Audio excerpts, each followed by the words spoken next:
Muito bem, amigos, vamos começar a semana com mais uma edição do canal Fatos, Informações e Opiniões com Ed Moreno aqui no YouTube, canal que você pode participar deixando aí o seu like, clicando no joinha, né? E você também pode se inscrever. Muito importante o seu like e você se inscrever no canal Fatos, Informações e Opiniões. Você pode, além disso, nos ajudar aí, né, distribuindo o link nos grupos de WhatsApp, o link dos nossos vídeos. E você pode também, claro, aqui mesmo pelo YouTube, recomendar aos amigos, aos seus contatos, né? Para você se inscrever é facilzinho, é só você estar logado aí em um Gmail, né, do Google, e você automaticamente entra ali no vídeo no YouTube e já era. Só fazer a inscrição ali, já está inscrito, é rapidão, né? E claro, né, nós estamos aqui como o canal que é a voz da população de Ponta Porã. Você que tem aí os seus eventos culturais pode entrar em contato comigo, que nós estaremos divulgando aqui, por exemplo, para divulgar o Arraiá Agostinho do dia 3 lá no restaurante Rodeio do Parque de Exposições, né? Também outros eventos, principalmente os eventos beneficentes, né? Se tem um torneio de futebol aí, manda para nós aqui que nós estaremos divulgando.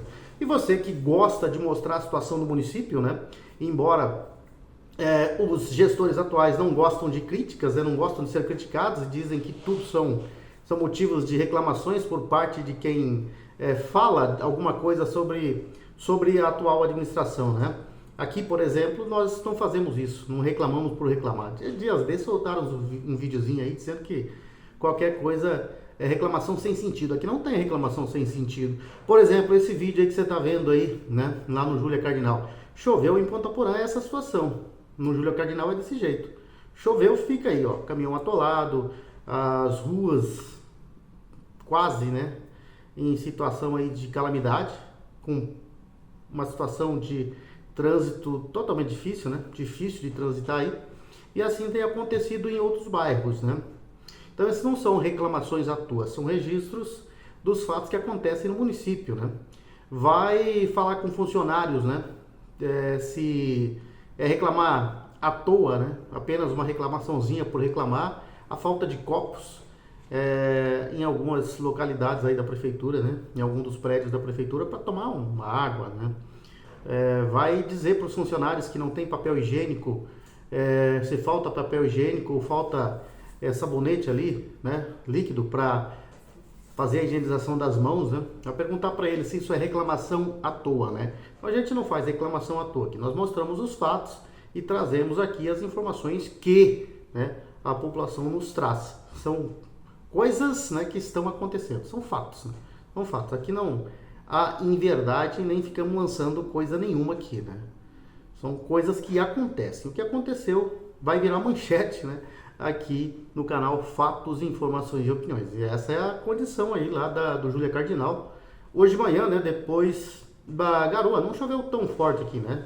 Tivemos uma garoa aqui, que começou no domingo, terminou na segunda por volta aí de 11 horas, né? Mas foi uma garoa, não foi chuva forte. E essa é a condição que ficou lá o Júlia Cardinal. E assim nós sabemos que outros bairros estão nessa mesma situação.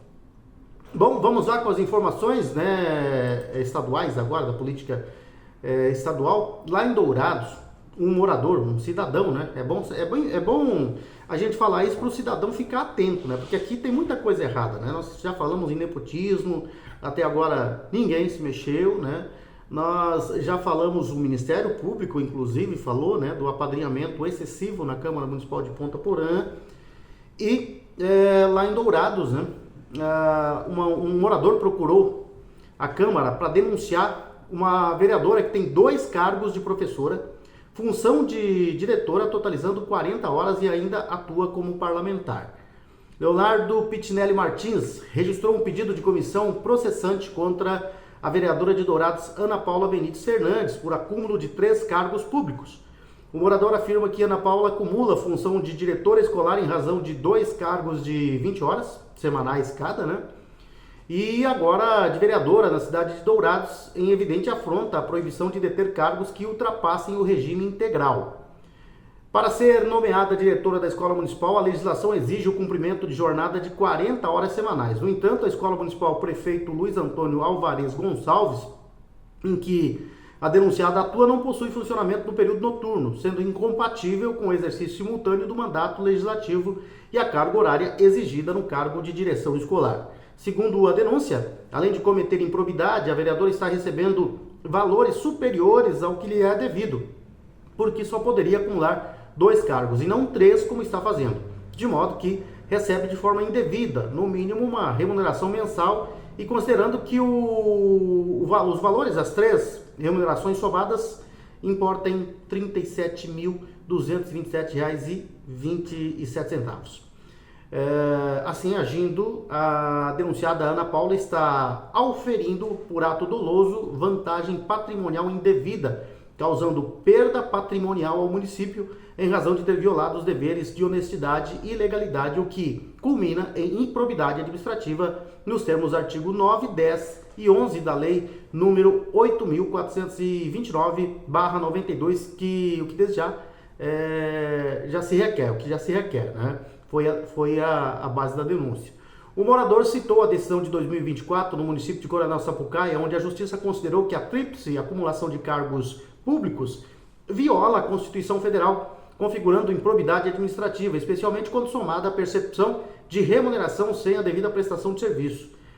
Ele apresentou diárias pagas à vereadora que comprovaria o não cumprimento da carga horária.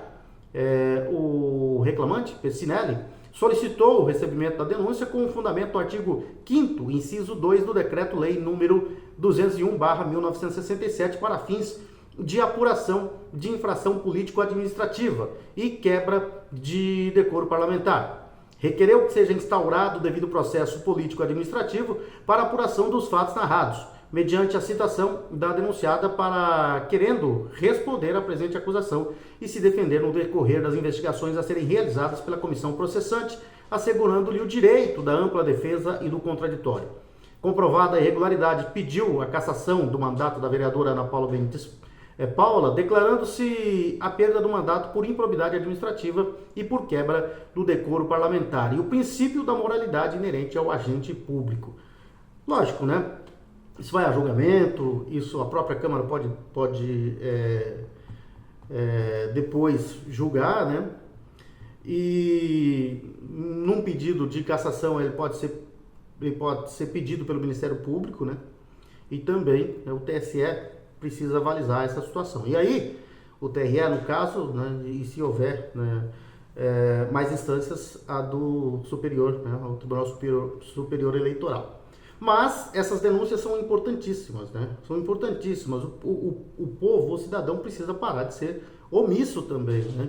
Precisa parar de ficar olhando tudo e só reclamando. Então essa é uma medida que o morador lá em Dourados, ele tomou, Leonardo Pitinelli Martins, que registrou esse pedido de comissão processante contra a vereadora de Dourados. Seguindo aqui pelo Mato Grosso do Sul, o ex-governador Reinaldo Azambuja saiu em defesa do ex-presidente da República, Jair Bolsonaro. Perto de assumir a presença do Partido Liberal em Mato Grosso do Sul, o ex-governador rompeu o silêncio e disse que Bolsonaro está sendo extremamente injustiçado. Abre aspas para Reinaldo Azambuja. Se o presidente Jair Bolsonaro puder ser candidato, é ele o nosso candidato, não tenha dúvida disso. Não tenho dificuldade de dizer isso com muita tranquilidade e acho que ele está sendo extremamente injustiçado. É o pensamento que tenho. Já sofri algumas injustiças e também acho que o presidente está sendo injustiçado. Fazer essa defesa do presidente é porque ele é o candidato do PL, segundo o Reinaldo Azambuja. E o Reinaldo avaliou que muita coisa pode acontecer até a eleição para a presidência. Ele recordou que Luiz Inácio Lula da Silva, do PT, foi condenado, mas o Supremo Tribunal Federal cancelou todas as condenações, foi candidato e levou à eleição, né? O Bolsonaro tem uma denúncia e não está condenado. O ex-governador ressaltou que os críticos dele esquecem que em 2018 o PSL de Jair Bolsonaro estava coligado com ele e que ajudou na eleição dele, assim como em 2022, quando o PL estava na coligação de Eduardo Riedel, do PSDB. Esta é a primeira vez que Reinaldo defendeu Bolsonaro. Diferentemente de lideranças do PL em Mato Grosso do Sul, ele não usou a rede social para defender Bolsonaro após medidas restritivas impostas por Alexandre de Moraes. O Reinaldo voltou a dizer que vai procurar lideranças do PL para falar sobre a sua filiação e destacou que não quer entrar para tirar ninguém, mas para somar e multiplicar. Reinaldo avalia que a aliança pode eleger 3 ou 4 deputados federais e 6 ou 7 deputados estaduais, né? E a entrevista do Reinaldo Zambuja foi concedida hoje ao programa Tribuna Livre da FM Capital, lá de Campo Grande, né? Então o Reinaldo Zambuja, pela primeira vez aí, saiu em defesa, né?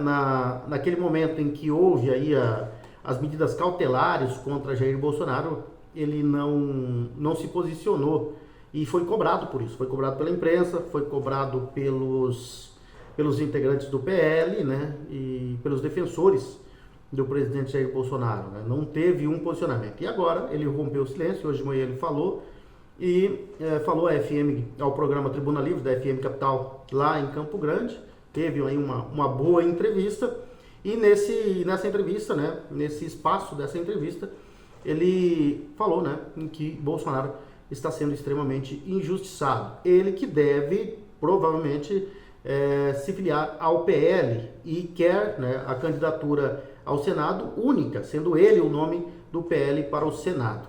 Vamos ver, né, quais vão ser os desdobramentos aí em relação às composições e os nomes, né, porque muita gente vai tentar se viabilizar.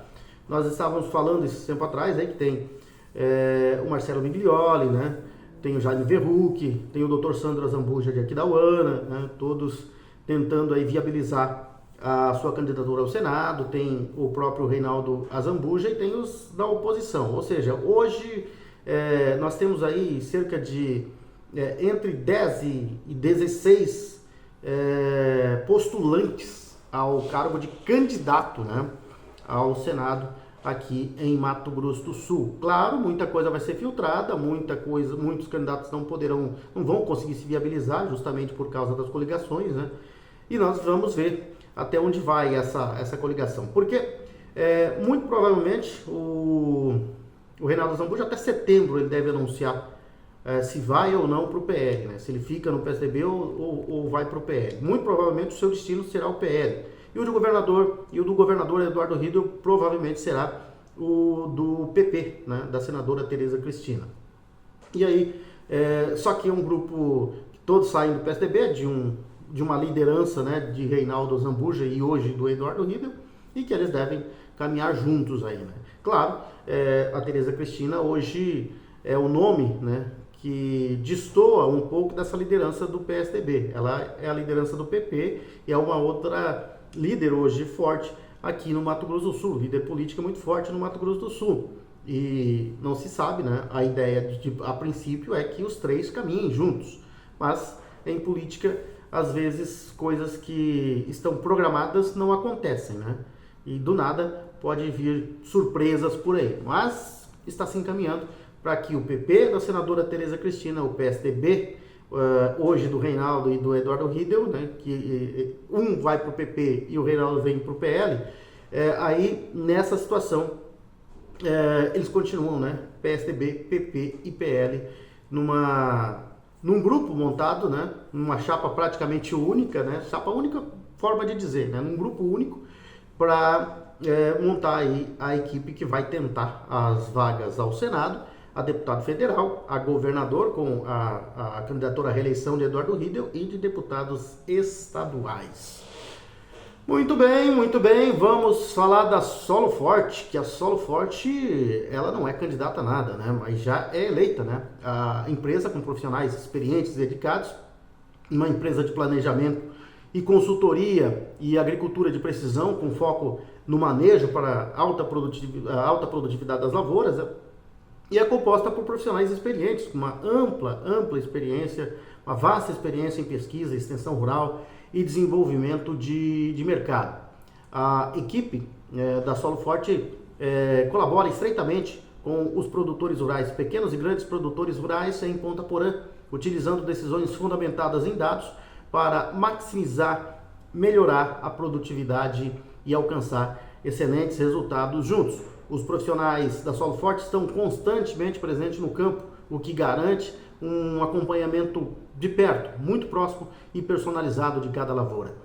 Os profissionais da Solo Forte implementam práticas que aumentam a segurança das operações agrícolas e que minimizam os riscos e assim protegem os investimentos dos clientes Solo Forte. utilizado pelos profissionais da Soloforte, tecnologias, né, são usados pelos profissionais da Soloforte, tecnologias avançadas e práticas inovadoras para aumentar a produtividade das lavouras, o que garante colheitas fartas, abundantes e de alta qualidade. É a Soloforte trabalhando sempre em favor do pequeno e do grande produtor rural em Ponta Porã e região. E seguindo com as informações aqui, em artigo publicado ontem no Wall Street Journal, a respeitada colunista Mary Anastasia O'Grady lançou duras críticas ao que classificou como uma possível operação coordenada por interesses políticos brasileiros infiltrados nos Estados Unidos. Segundo ela, registros de entrada falsos atribuídos a Felipe Martins, ex-assessor do ex-presidente Jair Bolsonaro, teriam sido inseridos no sistema oficial do Departamento de Alfândega e Proteção de Fronteiras, CBP, dos Estados Unidos, com o objetivo de justificar sua prisão no Brasil. Abre aspas para a coluna, né, de Mary Anastasia O'Grady. Algo parece estar podre no Departamento de Alfândega e Proteção de Fronteiras dos Estados Unidos, em Orlando, na Flórida. Foi o que escreveu O'Grady, em referência direta ao uso de dados supostamente fraudulentos para embasar decisões judiciais do ministro Alexandre de Moraes do Supremo Tribunal Federal. E é bom lembrar que o Wall Street Journal, né, está processando, né, o presidente Donald Trump. Então, ou seja, já tem um viés de esquerda, mas mesmo assim ela escreve no jornal, né, que há algo de podre, algo parece estar podre no Departamento de Alfândega e Proteção de Fronteira dos Estados Unidos, em Orlando, na Flórida. E o documento eletrônico conhecido como I-94 teria sido registrado inicialmente em março de 2024 e removido após questionamentos, mas voltou a aparecer no sistema em julho de 2025, né? neste mês, com os mesmos erros, entre eles o nome digitado como Felipe e o uso de um passaporte dado como perdido desde 2021. O artigo levanta a hipótese de que alguém dentro do CBP tenha manipulado o sistema para atender uma narrativa contrária a Bolsonaro. Abre aspas novamente para a coluna de O'Grady.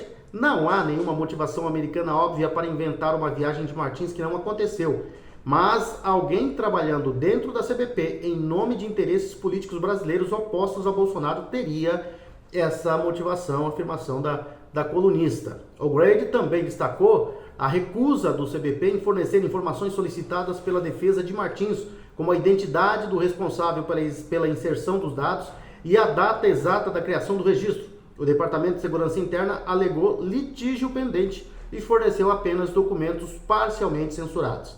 E a jornalista questionou: o que é pior, o crime ou o encobrimento? Ao lembrar que, por razões de segurança nacional, os Estados Unidos deveriam estar igualmente interessados em apurar a origem da falsificação. Além disso, o artigo do Wall Street Journal critica a condução do inquérito contra Bolsonaro e seus aliados no Brasil. O'Grady aponta que o caso sustentado por Moraes se baseia fortemente em delações premiadas, algumas das quais estariam sob suspeitas de coação. Em um áudio vazado, por exemplo, Mauro Cid teria afirmado que foi pressionado a depor contra o ex-presidente. Felipe Martins, por sua vez, disse ao tribunal que foi submetido a condições desumanas em sua prisão com o objetivo de forçá-lo a colaborar. Para a colunista, há poucas evidências concretas de que Bolsonaro tenha efetivamente tramado um golpe. E as contradições dos documentos, especialmente os que envolvem a entrada de Martins nos Estados Unidos, apenas ampliam as dúvidas sobre a legitimidade das acusações. Registros de celular, comprovantes de compra e o manifesto de um voo comercial no Brasil no dia 31 de dezembro de 2022 confirmariam que Martins não deixou o território nacional na data mencionada. O centro do escândalo, segundo O'Grady, é o uso reiterado e politicamente conveniente de um documento que jamais deveria ter existido. A situação coloca pressão não só sobre o STF, mas também sobre autoridades americanas que agora enfrentam questionamentos sobre a integridade de seus próprios sistemas e o risco de estarem sendo usados para perseguir adversários políticos de outros países. Então, o que acontece agora? O pessoal falava, e daí? O que acontece? Acontece que o Wall Street Journal é um jornal muito respeitado, é um veículo de comunicação muito respeitado nos Estados Unidos. E agora, os Estados Unidos sabem disso, né? Os políticos dos Estados Unidos ficam sabendo disso porque há um questionamento por parte de uma jornalista, de uma colunista muito respeitada, né, de muita credibilidade nos Estados Unidos. E agora os Estados Unidos se vê na obrigação, né, de investigar essa situação.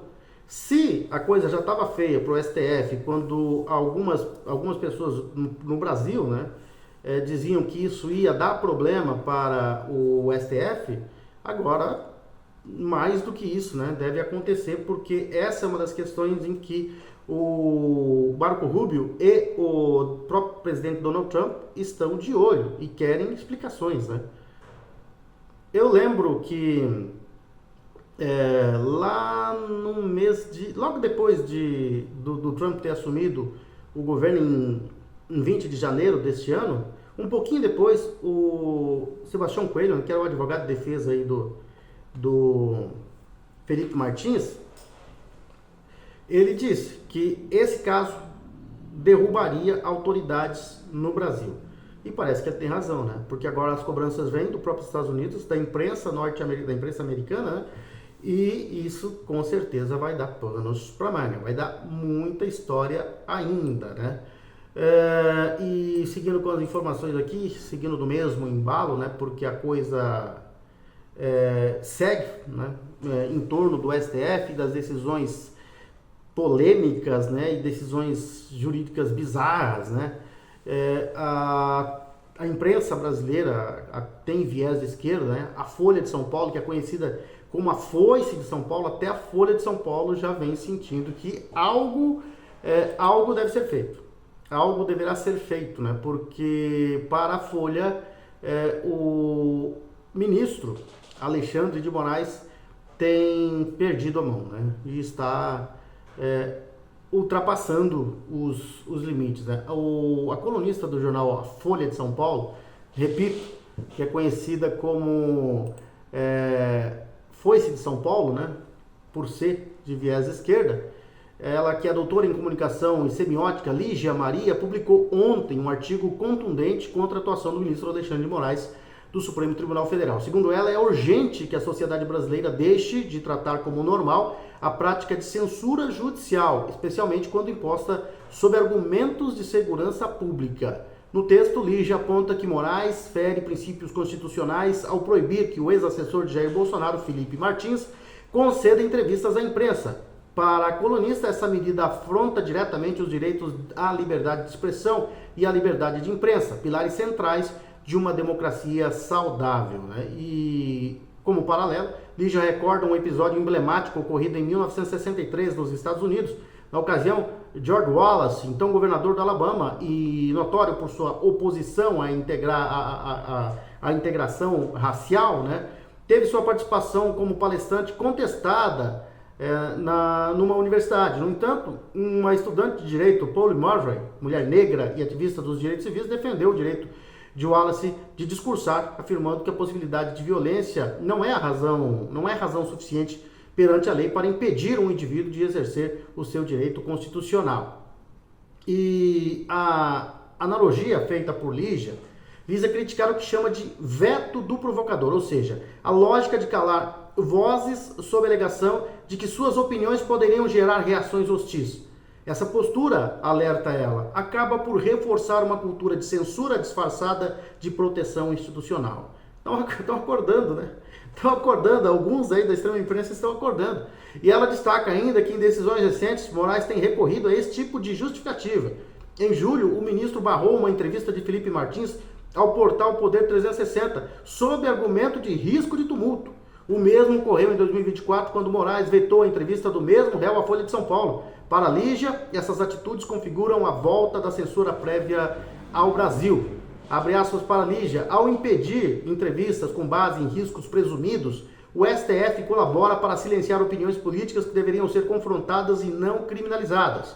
É estarrecedor que parte da imprensa aceite isso como normal. No encerramento do texto, a colunista faz um apelo para que mais brasileiros sigam o exemplo de coragem moral de Paul Murray, defendendo a liberdade mesmo diante de discursos incômodos, e menos o modelo de autoridade impositiva representado hoje por Alexandre de Moraes.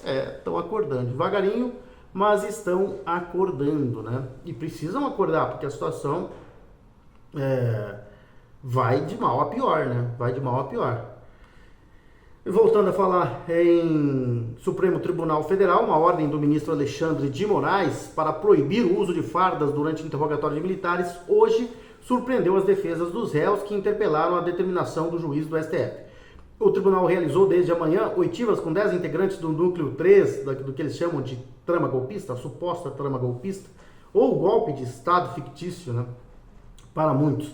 Durante a audiência conduzida pelo juiz auxiliar Rafael Rocha, do gabinete de Moraes, o magistrado advertiu militares a respeito da decisão proferida hoje e disse que, por isso, advogados se manifestaram contra o ato esse ato, porque alguns dos réus estavam com o fardamento, né? Os militares não são réus, os militares são réus, perdão, não o exército, segundo disse o juiz auxiliar Rafael Rocha. As defesas observaram ainda que foram surpreendidas com o gesto vexatório, né? Então, eles estão proibidos, os réus estão proibidos, os militares, de deporem com a farda. Com a farda. É desse jeito que está aí o Brasil, né? Para quem acha que nós estamos vivendo numa democracia. É bom mudar os conceitos, rever os conceitos. E agora Ponta Porã tem o Bob's, né? Tem o Bob's desde sexta-feira, dia 25, foi inaugurado, nós estivemos presentes lá, você está vendo aí de novo as imagens.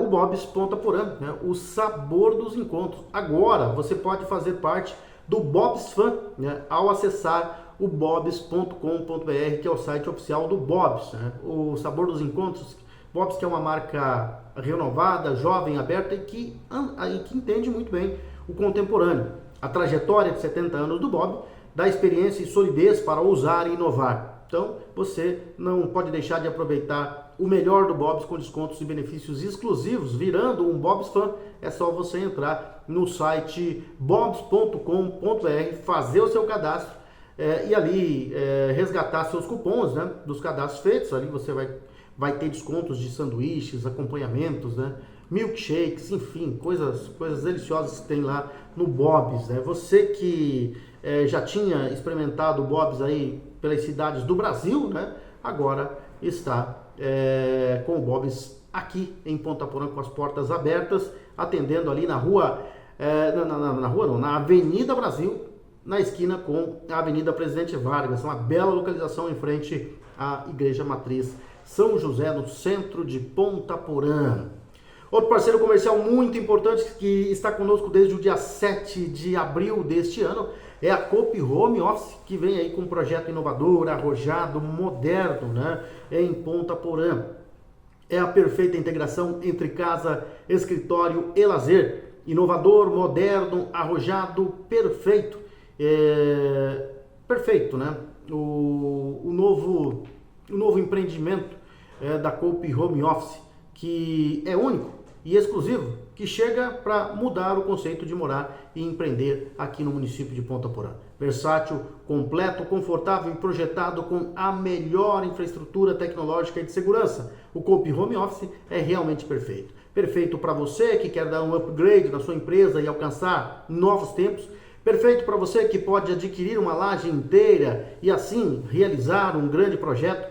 Perfeito para você que deseja conciliar casa, empreendedorismo e mais tempo para a família. E perfeito para a sua família que merece sempre mais conforto, segurança, lazer e qualidade de vida. Coop Home Office, venha morar, empreender e ser feliz em Ponta Porã. Para quem não conhece, o prédio da Coop Home Office é aquele ali na Rua Deputada Ara Moreira, no quarteirão, né, da Rua Antônio João com a Avenida Brasil. E você pode conhecer o nosso trabalho, né, ali no plantão de vendas, que está localizado ali mesmo, né, na frente de onde o prédio está sendo construído. Você vai entrar no prédio do supermercado Bom Gosto pela Rua Deputada Ara Moreira e ali no térreo, antes de você subir para as suas compras, você vai ver a linda maquete, né, do prédio da Coop Home Office, da Coop Incorporadora e Construtora. E a nossa equipe no plantão de vendas vai estar ali pronta para te recepcionar da melhor forma possível. E você vai ver como funciona o prédio através da maquete, né? Como vai ser o funcionamento do prédio da Coop Home Office. Você vai conhecer a planta, vai conhecer o projeto, né? E vai, claro, conhecer também os planos e vai ver como é possível você adquirir apartamentos de 43 a 259 metros quadrados e salas comerciais a partir de 23 metros quadrados. Então você vai conhecer esses planos e vai ver como é perfeito, é possivelmente realizável o seu sonho, né? E você vai ver como é perfeita a integração entre casa, escritório e lazer da Coop Home Office. A Coop Home Office que vem para Ponta Porã com esse prédio já em fase de conclusão para modernizar e embelezar ainda mais a nossa princesinha dos Hervais. Quase me perdi aqui, mas voltando aqui, que o tal do equipamento às vezes quer te deixar na mão, né? Mas não vai me deixar na mão aqui não, né? Bom, essa da situação aqui saiu mais uma informação aqui das questões do possível infiltrado nos Estados Unidos que apoia perseguições de morais. Isso aqui nós já abordamos, então é um tema, né, que está sendo bastante discutido depois dessa coluna aí do Wall Street Journal. Mas, né, já falamos, então vamos para outro assunto, né? Outro assunto e a gente tem falado bastante das sanções, né? Falamos desde que os Estados Unidos, o governo Donald Trump resolveu, né, que vai impor tarifas aí para o Brasil a partir do dia 1º de agosto, com a entrada em vigor da nova tarifa de 50% imposta pelos Estados Unidos sobre produtos brasileiros. Empresas da Serra Gaúcha se preparam para conter os impactos. E de que forma? O setor industrial está anunciando férias coletivas. Olha o perigo, né? Aquela história, assim, férias coletivas vêm depois das demissões. Enquanto outras entidades representativas buscam alternativas para evitar demissões em massa. Bingo, né? E essa é a situação, né? Agora as empresas estão impondo férias coletivas antes do tarifaço e vão buscar alternativas para evitar demissão em massa. Tem uma comissão de senadores lá, né? Inclusive tem o senador Nelsinho Trade aqui do Mato Grosso do Sul, né? E a Tereza Cristina também, né, estaria nessa comissão. Mas eles dizem que amanhã eles têm uma reunião com o governo dos Estados Unidos, mas a informação que nós recebemos é de que eles não foram recebidos hoje e não serão recebidos amanhã. Vamos ver, né, o que vai acontecer aí, porque os Estados Unidos querem diretamente que o governo brasileiro, através de seu presidente, que é o Lula, busque esse diálogo, né? Então, provavelmente não vai haver atendimento, pelo menos por parte do governo. Vamos esperar amanhã, né? Qual vai ser o procedimento, né, dos Estados Unidos em relação a essa comitiva de senadores que está lá nos Estados Unidos.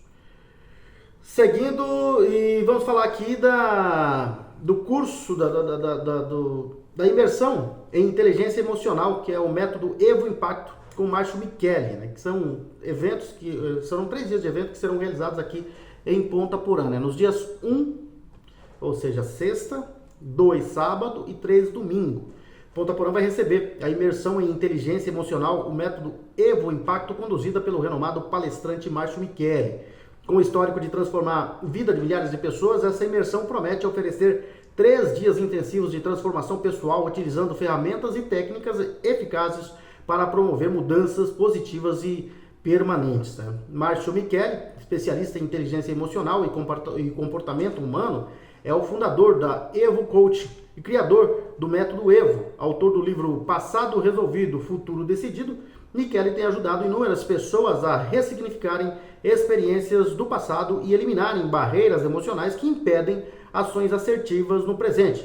Seus treinamentos são reconhecidos por conduzirem os participantes a uma jornada de autoconhecimento e desenvolvimento pessoal, fortalecendo suas habilidades emocionais e comportamentais. O evento é direcionado a indivíduos que buscam melhorar seus relacionamentos, gerenciar melhor suas emoções, ressignificar sentimentos e memórias do passado e desenvolver habilidades para obter melhores resultados na vida pessoal e profissional. Márcio Michele vai abordar temas essenciais como a construção de relacionamentos saudáveis, gestão emocional, autoconfiança, liderança, eliminação de crenças limitantes e superação de procrastinação, proporcionando uma experiência única de autotransformação. Durante a imersão, os participantes terão a oportunidade de aprender, né, a planejar e agir de forma assertiva independentemente das fases da vida em que se encontrem, né? E é um evento muito importante que você tem toda a possibilidade de participar, porque é evento gratuito, né? Ali no Centro de Convenções, de 9 às 19 horas. Centro de Convenções Miguel Gomes, com Márcio Michele. Então, é uma grande oportunidade aí para você que tem, né, ambições para o futuro. Então, Ponta Porã vai receber a imersão em inteligência emocional, um método Evo Impacto com o Márcio Michele. 3 dias, né, de evento, dia 1, 2 e 3 de agosto. Vamos lá falar de dos nossos anunciantes, né? Vamos falar agora da Baturité Conveniências. Baturité Conveniências, que está ali na Rua Baltazar Saldanha e lá na frente da GESUL, quase na divisa aí com a Escola Estadual Dr. Miguel Marcondes Armando. Carlinhos Dalzáquer, naquele ambiente familiar, ambiente gostoso, está recebendo seus clientes ali, né? O pessoal pode tomar sua cervejinha gelada ali, pode tomar, aumentou, né, o frio, né, no decorrer do dia. Hoje então tá bom para você tomar um vinho. Uma boa pedida é o vinho. Se você não quer tomar vinho, tem uísque, tem vodka e tem outras bebidas destiladas lá. E claro, tem aquela cachaçinha de Minas, né, para quem gosta, aquela cachaça de alambique de vários sabores, as raizadas, né, que estão ali na conveniência Baturité e que nesse tempo friozinho assim, né, o pessoal consome bastante. Para você que não é chegado em bebida alcoólica e para criançada, tem refrigerantes e sucos de várias marcas, bolos, salgados, doces, enfim, né, tem ali para você que não é chegado em bebida alcoólica. E para aquelas pessoas que não gostam de filas de supermercado, a conveniência Baturité é uma conveniência bastante surtida e com certeza você indo lá vai encontrar o que precisa e assim evitar as grandes filas dos supermercados. Vamos falar de Campeonato Brasileiro. Campeonato Brasileiro. Nós tivemos, deixa eu ver aqui, aquela história do equipamento. De vez em quando o equipamento quer parar, mas não vamos deixar parar aqui não. Vamos ver o que nós temos aqui de Campeonato Brasileiro, porque nós tivemos uma rodada cheia, né? Sábado e domingo, grandes jogos aí pelo Campeonato Brasileiro. No Newton Santos, lá no Rio de Janeiro, no Engenhão, o Botafogo empatou em 1-1 com o Corinthians.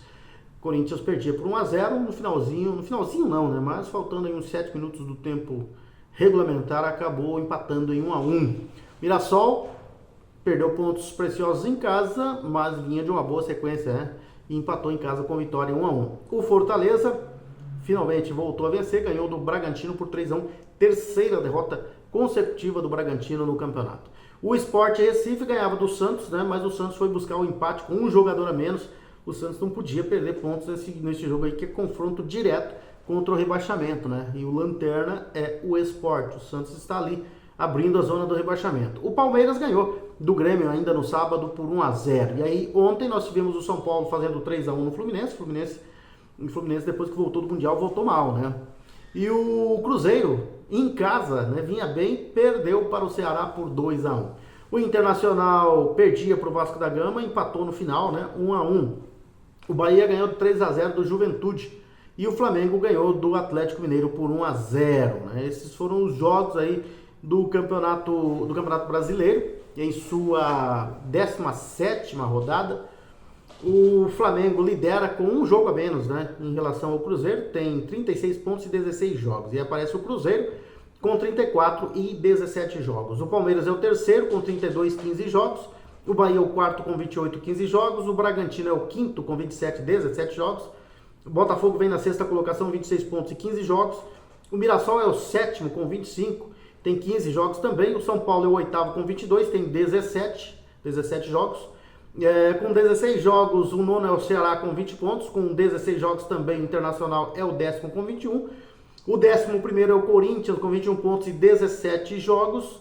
O Fluminense é o 12º com 20 pontos e 15 jogos. O Atlético Mineiro é o 13º com 20 pontos e 15 jogos. O 14º é o Grêmio com 17 pontos e 15 jogos. O 15º é o Vitória com 17 pontos e 17 jogos. O 16º é o Vasco com 15 pontos e 15 jogos. E aí, abrindo a zona do rebaixamento, aparece o Santos com o 17º com 15 pontos, 16 jogos. O Fortaleza é o 18º com 14 pontos, 15 jogos. O 19º é o Juventude com 11 pontos, 15 jogos. E o 20º Lanterna com 5 pontos é o Sport com 15 jogos. Na artilharia do campeonato, o Caio Jorge do Cruzeiro está na liderança com 13 gols. O Arrascaeta do Flamengo é o segundo com 9. O Verrete do Vasco tem 8. O Reinaldo do Mirassol tem 7. O Pedro Raul do Ceará tem 6. O Isidro Pita do Bragantino tem 5. O Yuri Alberto do Corinthians tem 5. O André Silva tem 5. Aí o Pedro do Flamengo aparece com 4. O Gabriel do Cruzeiro com 4. O Barreal do Santos 4. O Memphis Depay do Corinthians 4. O Ferreira do São Paulo 4. O Bright White do Grêmio 4. Facundo Torres do Palmeiras 4 gols.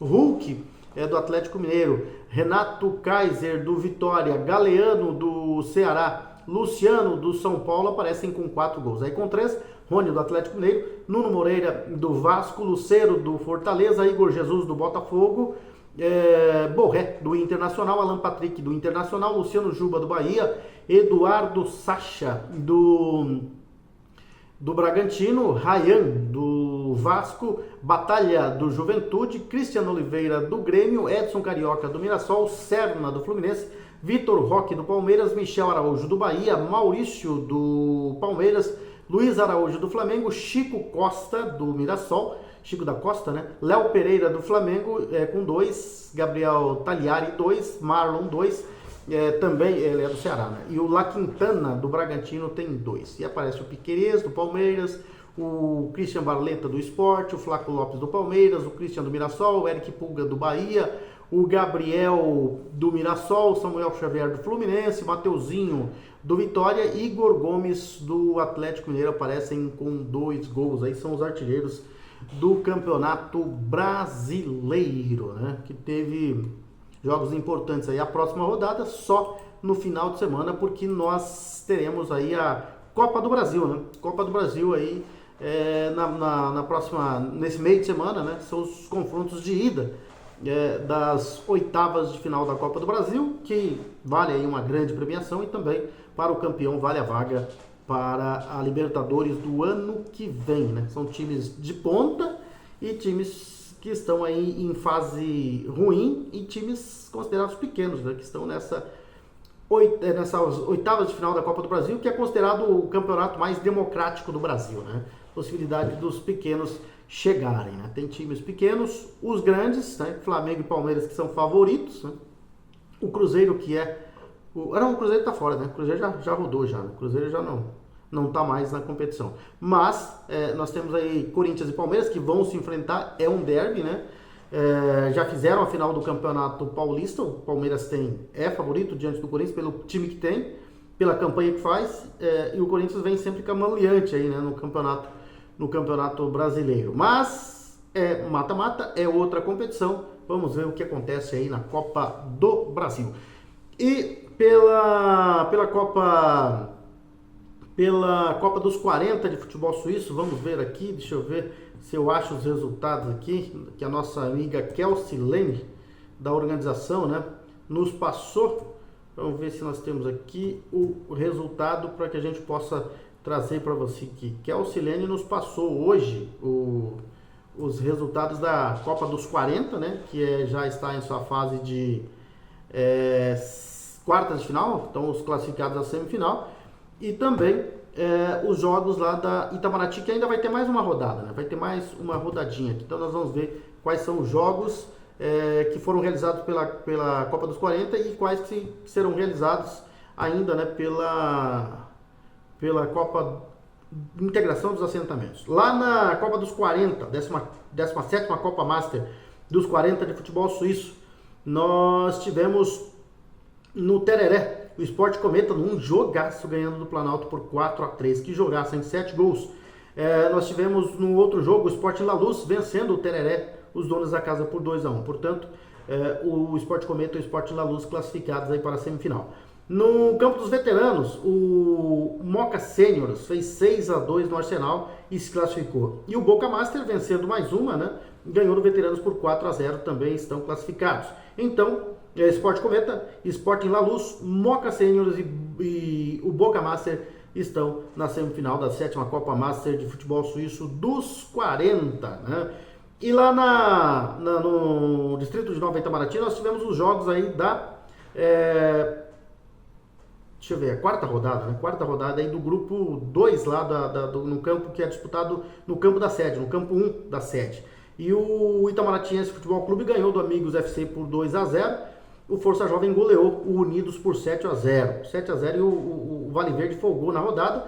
Próxima rodada, a última rodada da primeira fase, né? Nós teremos o Itamaratiense jogando contra o Unidos e o Amigos FC enfrentando o Vale Verde, folga aí o Força Jovem. São essas as informações por hoje, nós voltaremos, se Deus quiser, amanhã com mais informações aqui no canal Fatos, Informações e Opiniões. Grande abraço a todos, fiquem com Deus e até amanhã, se Deus quiser.